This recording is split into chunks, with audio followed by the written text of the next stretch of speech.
Indian electrician trade के लिए ध्यान रखिएगा। देखिए क्वेश्चन को, जिसमें क्वेश्चन पूछा जा रहा है कि कंपाउंड जनरेटर का नाम क्या है यदि शंट फील्ड आर्मेचर के साथ समानांतर में जुड़ी हुई है। देखिए यहाँ पर कंफर्म कर दिया कि जो इसका शंट फील्ड है वो आर्मेचर के किस क्रम में है। आर्मेचर, देखिए आर्मेचर यहाँ पर जो होता है कुछ इस तरह यहाँ पर जुड़ा होता है, ठीक है, और ये ऐसे आपका जुड़ा होता है, ये आपका जो होता है ये इसको भाग को हम आर्मेचर बोलते हैं, और ऊपर जो यहाँ पर लगा होता है इसको ब्रश बोला जाता है।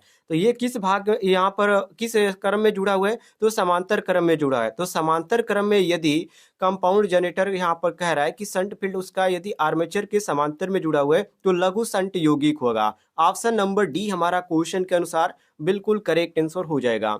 आगे बढ़ते हैं साथियों अगले क्वेश्चन पे, जिसमें अगला क्वेश्चन कहा जा रहा है कि डीसी जनरेटर का आर्मेचर प्रतिरोध बहुत कम क्यों है। इसका कम होने का सबसे बड़ा ये रीजन होता है, इसमें खपत होती है, और जो प्रतिरोध जो होता है ये खपत होती है, और खपत होने के कारण इसमें जो आर्मेचर वोल्टेज होता है वो ड्रॉप होता है, मतलब कि नीचे आपका आता है। और यहाँ पर देखिए ऑप्शन में आपको देखने को मिलता है ऑप्शन नंबर बी बिल्कुल करेक्ट आंसर। आप ऑप्शनों को भी मिला लीजिएगा, बहुत सारे ऑप्शन इसमें दिएंगे जो कि कंफ्यूज आपको करेंगे, तो ऑप्शनों को भी आप ध्यान से देख लीजिएगा, नहीं तो आप यहाँ पर कंफ्यूज हो जाएंगे और गलत आंसर मार पाएंगे। तो इसमें आपका सही होगा ऑप्शन नंबर बी। आगे बढ़ते हैं अगले क्वेश्चन को देखिए, जिसमें अगला क्वेश्चन पूछा जा रहा है कि लंबी दूरी की वितरण लाइनों के लिए किस प्रकार के डीसी जनरेटर का उपयोग किया जाता है। शंट जनरेटर, या बी ऑप्शन श्रेणी जनरेटर, या सी ऑप्शन विभेदक यौगिक जनरेटर, या डी ऑप्शन संचयी यौगिक जनरेटर। तो साथियों यहाँ पर सही होता है ऑप्शन नंबर डी संचयी यौगिक जनरेटर। डी ऑप्शन आपका क्वेश्चन के अनुसार बिल्कुल करेक्ट आंसर हो जाएगा, मिला लीजिएगा। आगे बढ़ते हैं साथियों अगले क्वेश्चन को देखिए, जिसमें अगला क्वेश्चन पूछा जा रहा है कि आर्मेचर वाइंडिंग प्रतिरोध को मापने के लिए किस उपकरण का उपयोग किया जाता है। जब आर्मेचर वाइंडिंग के प्रतिरोध की मापने की बात किया जाए तो हमेशा आप ध्यान रखिएगा केल्विन ब्रिज का, किसका, केल्विन ब्रिज का इसमें उपयोग किया जाता है, जो ऑप्शन में आपका डी दिया गया है, ठीक है, यहाँ पर आपका डी ऑप्शन बिल्कुल करेक्ट आंसर दिए गए। मेगर मेगर जो होता है इसका अलग होता है, जो कि जो आपका वायर होता है उसके इंसुलेशन के ऊपर से इसका हम आसानी से इसको मापते हैं मेगर द्वारा, और मल्टीमीटर का अलग कार्य होता है, और श्रेणी प्रकार का ओम मीटर का जो होता है रेजिस्टेंस के लिए इसका अलग कार्य होता है। तो ऑप्शन नंबर डी हमारा क्वेश्चन के अनुसार बिल्कुल करेक्ट आंसर हो जाएगा। आगे देखिए अगले क्वेश्चन को, अगला क्वेश्चन कह रहा है कि यदि क्वाइल पिच पोल पिच से कम है तो वाइंडिंग का नाम क्या है। यहाँ पर कंफर्म कर दिया है कि क्वाइल जो पिच है वो पोल पिच से कम है। देखिए एक स्टेटमेंट है और उसके अनुसार आप जानेंगे, तो यहाँ पर जब क्वाइल पिच पोल पिच से कम होता है तो ये जो आपकी वाइंडिंग होती है इसको बोला जाता है शॉर्ट कॉटेड वाइंडिंग। कौन सी वाइंडिंग, शॉर्ट कॉटेड वाइंडिंग, ठीक है। और यहाँ पर देखिए ऑप्शन में आपका पूर्ण पिच भी दिया गया, अर्ध पिच भी दिया गया, और लंबी कॉटेड वाइंडिंग भी दिया गया है, लेकिन ऑप्शन में आपका डी ऑप्शन करेक्ट आंसर हो जाएगा। आगे बढ़ते हम अगले क्वेश्चन को देखिए, जिसमें अगला क्वेश्चन पूछा जा रहा है कि कौन सी कुचालक सामग्री श्रेणी बी के कुचालक की है, जैसे कि कपास, बी ऑप्शन बांस, सी ऑप्शन फाइबर ग्लास, और डी ऑप्शन चमड़े का कागज। कुचालक सामग्री वो भी श्रेणी बी के कुचालक की पूछ रहा है, तो श्रेणी बी के जो अंतर्गत आता है वो आपका फाइबर ग्लास आता है। कौन सा आता है, फाइबर ग्लास। सी ऑप्शन आपका करेक्ट आंसर हो जाएगा। आगे देखिए अगले क्वेश्चन को, जिसमें पूछा जा रहा है कि कतरनी मशीनों के लिए कौन सी प्रकार की डीसी मोटर उपयुक्त है। कतरनी के लिए हम पूछ रहे हैं वो भी डीसी मोटर के लिए, तो यहाँ पर जो कतरनी के लिए हो जाता है वो आपका संचयी यौगिक मोटर होता है। बहुत सारे छात्र यहाँ पर संट मार देंगे, ठीक है। कुछ बुक में भी मैंने आपको बताया था कि कुछ बुक में गलत भी दिया है, संट मोटर दे दिया है, लेकिन आप बिल्कुल यहाँ पर समझ लीजिए इसमें जो आपका सही हो जाएगा ऑप्शन नंबर सी संचयी यौगिक मोटर हो जाएगा। आगे देखिए अगले क्वेश्चन को, जिसमें अगला क्वेश्चन यहाँ पर पूछा जा रहा है कि यदि डीसी शंट मोटर की फील्ड वाइंडिंग ओपन सर्किट हो तो गति क्या है। ओपन सर्किट मतलब कि खुला हो, खुला हो मतलब उसमें क्या हो गए, खुला जब होगा तो उसमें यहाँ पर पूछ रहा है कि उसकी गति क्या होगी, तो उसकी गति जो होगी साथियों बहुत ही तेज होगी। क्या होगी, बहुत ही तेज गति होगी, जो कि उसकी कोई सीमा नहीं है, इन्फिनिटी आप कह सकते हैं कि उसकी गति क्या होगी, इन्फिनिटी होगी।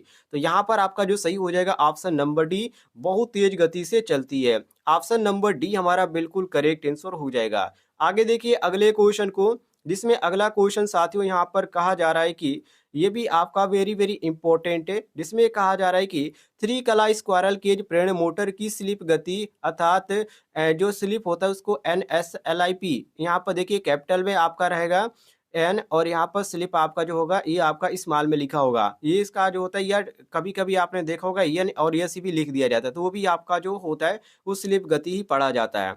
इसकी कह रहा है कि गणना करने का सूत्र क्या है। देखिए यहाँ पे थ्री के कला स्क्वायरल के जो प्रेरण मोटर की स्लिप गति की गणना करने के लिए ये सूत्र आप ध्यान रखिएगा, कभी कभी इस पे सवाल भी पूछ देता है एग्जाम में। तो ये जो आपका होता है एन एस बराबर क्या होता है, N S minus N R होता है। एन एस बराबर N S minus N R होता है। और ऑप्शन में कौन सा मैच कर रहा है, ऑप्शन नंबर ए मैच कर रहा है। ये ऑप्शन हमारा करेक्ट आंसर हो जाएगा।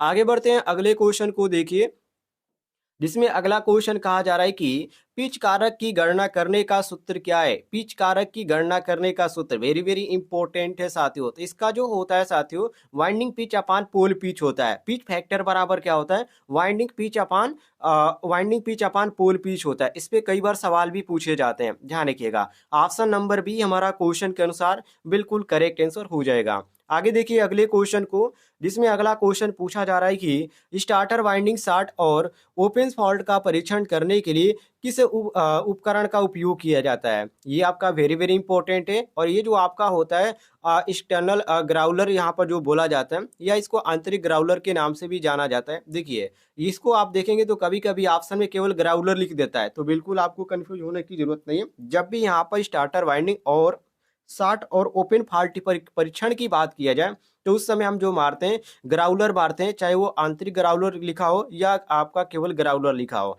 Option number B correct answer हो जाएगा। आगे देखिए साथियों अगले क्वेश्चन को हम देखते हैं।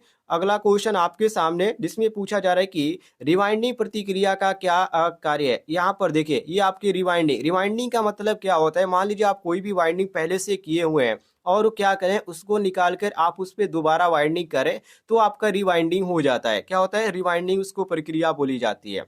और ये जो आपका लगाया गया है ये आपका क्या है, ये आपका कोई यंत्र नहीं है, केवल यहाँ पर देखिए ये जो वाइंडिंग है इसको सही से यहाँ पर लगाया गया है ताकि जो एक में क्या हो गया उसको यहाँ पर व्यवहारिक भाषा में बोला जाता है कि एक में क्या उलझे न, और जो इसका जो वायर है यहाँ पर जो वायर है ये क्या हो, ये खराब ना हो। तो ये इसमें आप देखेंगे तो आप दुकानों पर जाएंगे तो एक आपका गोले का आकार का ड्रैग देते हैं, ठीक है, जिसको ड्रैग बोला जाता है, जो कि यहाँ पर जो होते हैं चक्का के समान होता है, छोटा होता है और इसमें आपके जो वायर होते हैं वो लपेटे होते हैं। लेकिन यहाँ पर छोटे से इंस्ट्रूमेंट का प्रयोग किया गया है, तो आप इस पर बिल्कुल ध्यान न दीजिएगा।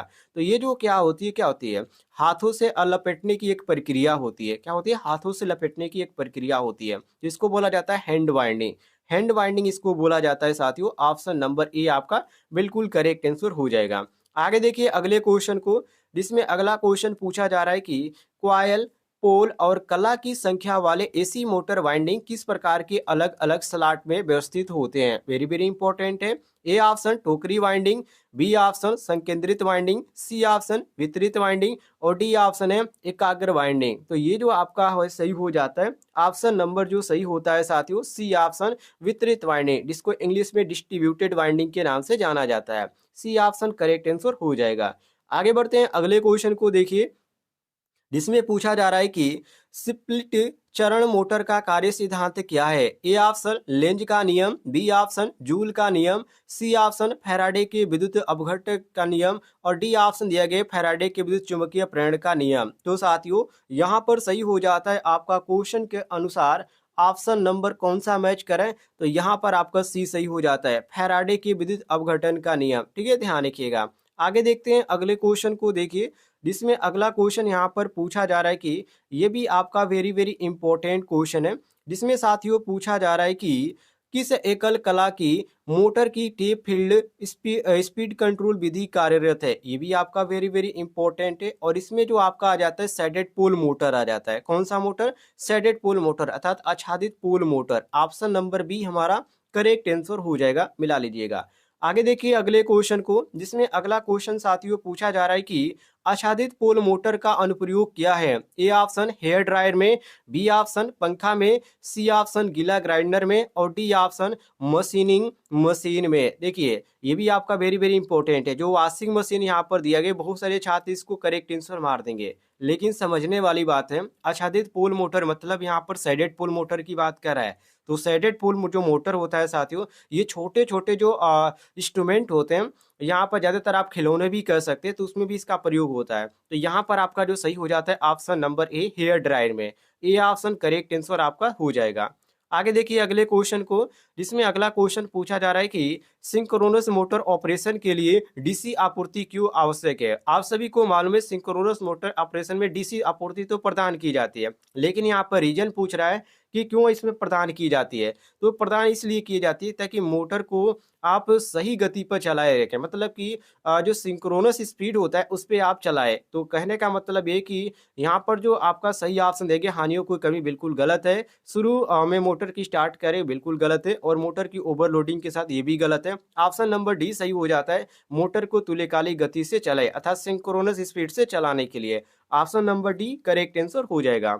आगे बढ़ते हम अगले क्वेश्चन को देखिए, जिसमें अगला क्वेश्चन पूछा जा रहा है कि कैसे तुल्यकालिक मोटर पावर फैक्टर सुधारक के रूप में काम करता है। वेरी वेरी इंपॉर्टेंट क्वेश्चन है। ये कार्य करता है फील्ड उत्तेजना में बदलाव के कारण, अर्थात यहाँ पर आपका जो सही हो जाता है बी ऑप्शन बिल्कुल करेक्ट आंसर हो जाता है, मिला लीजिएगा।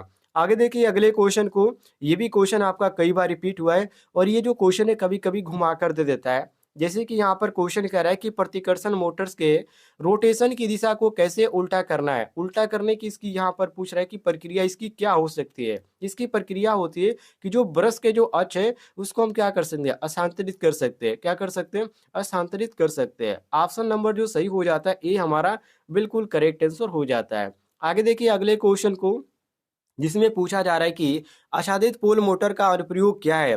हेयर ड्रायर, यहाँ वही यहाँ पर पूछ रहा है शेडेड पोल मोटर का। तो ऊपर मैंने आपको बताया था, इसमें जी आपका जो सही हो जाएगा हेयर ड्रायर है, बिल्कुल सही हो जाएगा। आगे देखिए अगले क्वेश्चन को, जिसमें पूछा जा रहा है कि सिंगल फेज इंडक्शन मोटर शुरू करने के लिए कौन सी विधि अपनाई जाती है। इसमें जो विधि अपनाई जाती है उसको बोला जाता है फेज विभाजन की विधि। ऑप्शन नंबर ए आपका करेक्ट आंसर हो जाएगा। यदि आपको किसी भी क्वेश्चन में किसी प्रकार का डाउट हो तो कमेंट बॉक्स में पूछ लीजिएगा, आपको जानकारी मिल जाएगी।